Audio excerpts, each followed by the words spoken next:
நீங்க பாட்டில வீசி எறிஞ்ச சத்தம். நதியில பாட்டில் எரிஞ்சா அப்படி சவுண்ட் வரணும் தானே? அது அந்த ஆத்துல கல் இருந்திருக்கும். நீங்க வீசி எறிஞ்ச பாட்டில் அந்த கல்லு மேல பட்டு படார்னு சவுண்ட் கேட்டுச்சு.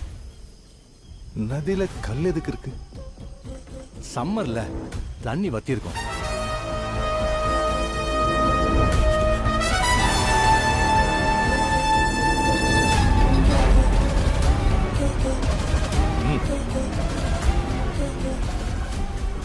நதியில தண்ணி இல்லாம போனா லாரி எதுக்கு ரோட்ல போகணும்? நதி மடியில போகலாம்ல. அப்போ ரோட் மேல வரல, நதியில வந்துட்டு இருக்கு.